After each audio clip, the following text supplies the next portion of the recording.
another episode of the Glambitious Talk Show.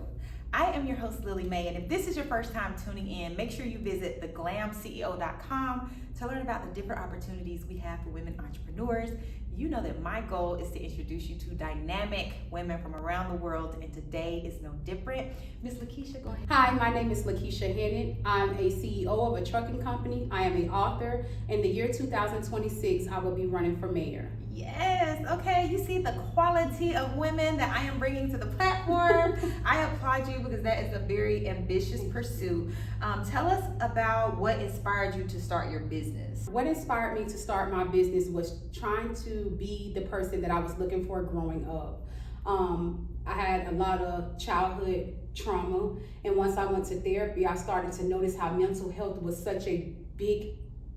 Once I started working through my different dynamics and noticing that there was different courses and stuff that could help me, I was trying to figure out how could I give back to my community in a way where sometimes most people don't believe in therapy or they don't want to go talk to the preacher. You know, back in the days, our grandparents were taught to let's keep everything and put it up under the rug. And I want to be able to heal the generations that is to come. Yeah, no, I think it's a great idea to come up with alternative methods to introduce mental health practices to the community, because therapy is not for everybody. No, it's not. You know, sometimes people may not even go to church, you know, so there's so many different practices that we can use for our mental health, and I'm applauding you for creating like different avenues for that.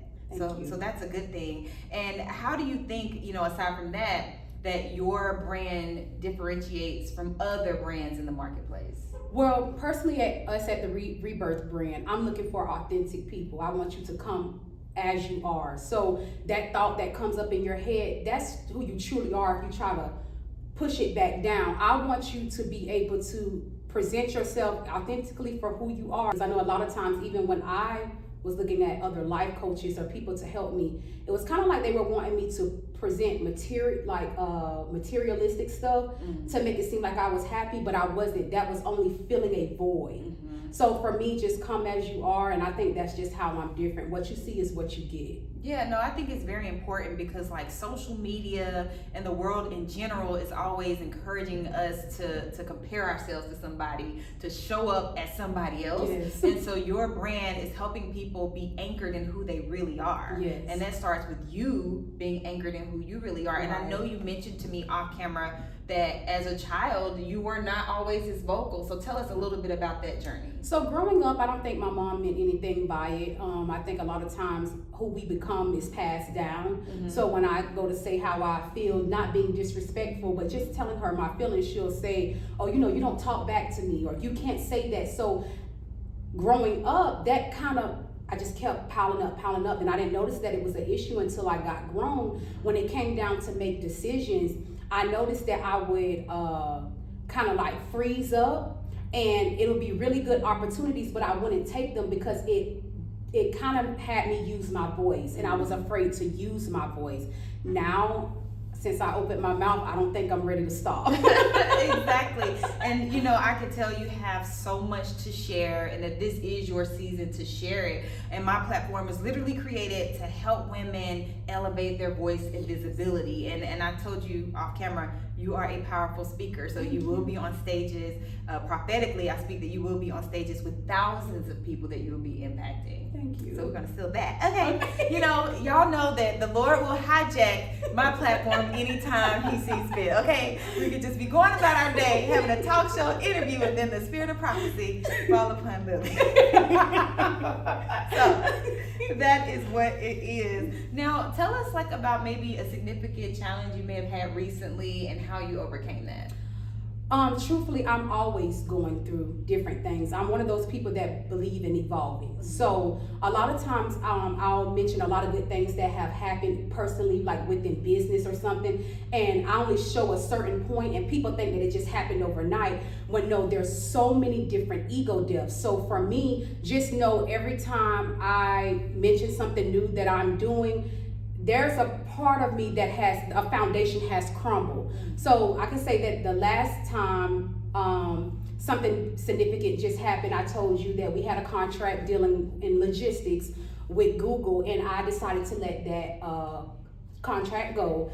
And during that was an ego death. It was a point that I wasn't chasing money, and I had to actually sit down and face myself of the stuff that I was asking him for in this season required a different Keisha. So at that point, overcoming that, and I'm still overcoming it, but it's just like I'm more easy with the changes. Like I've surrendered. So in a way, being that surrender, it's like whatever he throws my way, I have certain like little knickknacks that I could go back to and just apply them to my life.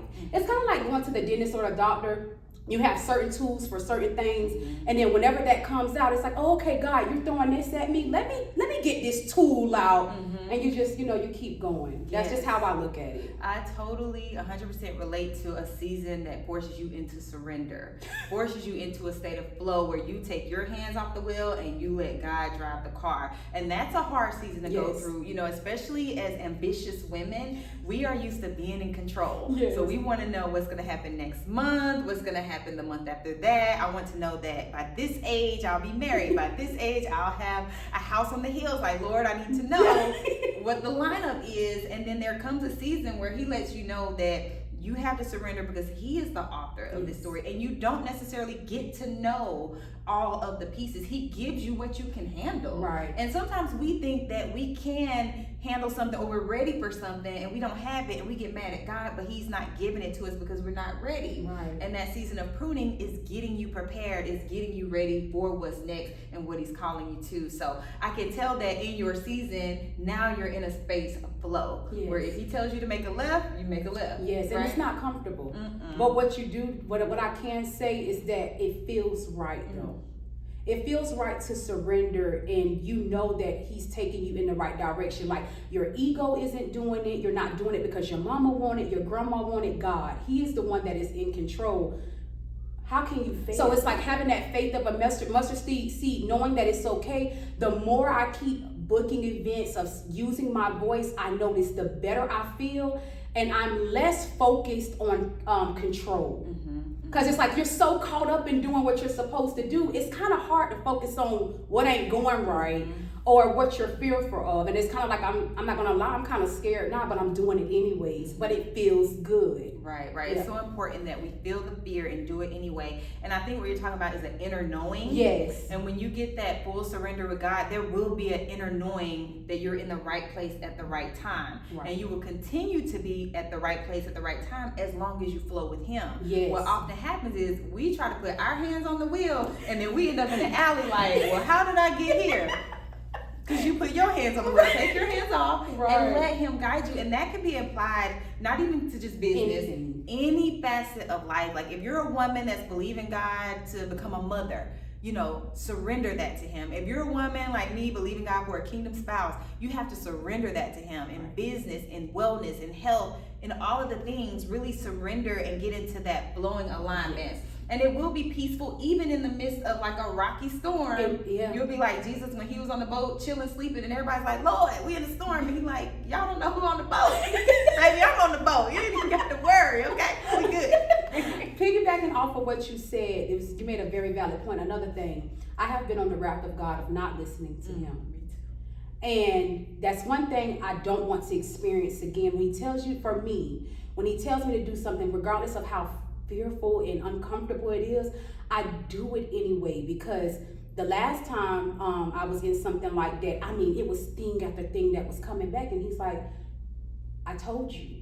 Like, what else was I supposed to do? So at that point, he's not going to lead me wrong. And once I got on the path of listening to him, and at that point, I had to just flow through what he had put me through. But it wasn't all bad. I feel like through every midst of the storm, with the good, there's bad too. I found connections within that. So for me, I just kind of like to just listen. I cry and I be hurt through it because I don't understand it, but it's not my job. That's another thing. I'm trying to let go of control and trying to teach other people the same thing, because he's taking me places that I never thought I could possibly be at, but at the same time, I'm listening to him and I'm not letting my ego lead my life. Y'all went on a whole health, wellness, and holy segment because y'all needed to hear it, okay? This was for y'all, this wasn't for us, okay? Now tell me, what do you feel like, or in what ways your books help women, through their journey? So my books are basically a basic foundation of like when you're trying to enter the healing journey. So once again, for me, it's those thoughts that come up that you try to suppress, but you can't get rid of them. I'll have you, and in the book, I'll have different little quotes and things, and even parts that you could jot down things. I actually have a journal where you're just writing down your feelings, talking to you and God about every day. And then at the end of the book, I want you to go back and look at those different things and see where you feel like you want to make changes at, because that's another thing. Two truths can exist at one time. So for me, during my journey, I would feel like, well, dang God, I felt this one way about one thing, but this other thing I feel the same thing about. And he's like, they both can exist. You don't have to pick one or the other. So for me, it's like having people write out your life, see how you can find change that you see fit, and then hopefully you have the courage to take that journal, I call it a rough draft, and maybe self-publish or find a publisher to be able to help you get your story out, because I think we all need each other. I love that. So your books help people kind of put onto paper what their process has been, what their season has been, so that they can take that and share it with others potentially. Yes. Oh wow. And even noticing, like, so for me, a lot of times I'll notice only certain emotions will come around when I dealt with certain people. So I started to notice my habits in the book, and I'm like, every time I deal with this person, I feel such and such way. So it also allowed me the space to let people go. And for them, if I'm no good for you, you're no good for me, because I don't think I'm any better. It's just the season is up. It no longer serves a purpose. So for me, it was a lot of things. I was doing a lot of trauma bonding. It's like writing down my feelings really allowed me to see my flaws and what roles I played into my own mishaps. Because it's not always the other people's fault. For sure. But a lot of times when you hear stories, no one takes accountability. I am one of those people where I take accountability. And that's another thing. Life isn't as hard because I take accountability now. I know when to apologize. I know when I'm able to say, you know what, Keisha, you're wrong. I apologize. That wasn't my intention.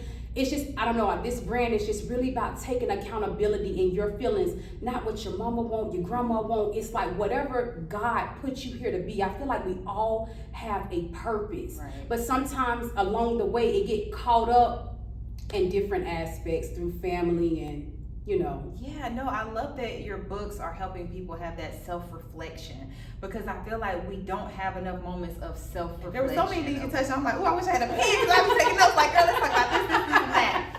But I don't want to keep you forever. Is there anything else you want to share with the audience as far as how they can connect with you, what they should know about you and your brand? You can connect with me at www.lakeishahinnant.com and sign up for my email list to catch up with everything that I have going on. And the only thing that I want, when you see me, I hope you see the light of God. I hope you hear the light of God. I hope you can go present yourself as you are to Him so He can heal you. I'm a woman that is all about evolving. I live, eat, breathe that, even when it's uncomfortable, to keep evolving. I think that's my big message. Like, we're all here for more, but it can't help you if you're lying about who you are. So for me, it's just about being authentic, finding who you are at the core, and then you juggle everything else around you. You don't have to juggle it, because when who you are, alignment happens automatically. And that's what I wish I told my younger self, to be myself younger on, because it was so much me lying about who I am. I get into this and get into that, and don't even get into it and then upset that no dreams ain't happening. It's your fault. Like, right. Yeah, so that's pretty much it is for me. No, I think that's a powerful message. We touched on a lot of good things. I feel like we need to have a part 2, low-key. Maybe at the church house. Okay? Bring it to the church house, because the Lord said this is His interview, not ours, okay? But I really enjoyed, talking to you, and it just reaffirmed me as far as me being in a season of transition as well. I am also an overthinker, and I know that sometimes when you're an overthinker, you do refer to other people for advice because you're overthinking, so you want to hear from them and them and them. But I think in this season, God is telling me that to seek Him for advice, to seek Him on how to move in this direction or to move in this situation, and not people. Because I'm a talker too, so I talk a lot. Like, I want to talk it. Let's talk this out. Okay, this is bothering me. Let's talk it out. And God is saying, okay, in this season, I don't want you to talk it out with them. I want you to talk it out with me. Yes. And it doesn't matter how small it is or how big it is, but I feel like He wants to be our best friend. Yes. Oftentimes, we look at Him, of course, as our Father, but I think He also wants to be our best friend, especially in the season that I feel like the world is going into. Yes. He needs to be our best friend, and we need to hear His voice clearly over our own voice or over the voice of others. So this has blessed me. It has blessed you. I'm going to put all of her information in the caption. Make sure that you follow her on social media, that you join her email list because she has some exciting things to come. If this was your first time watching, I am Lillie Mae, creator of the Glambitious brand. You can also follow me on Instagram at I am Lillie Mae. And again, visit theglamceo.com to stay connected.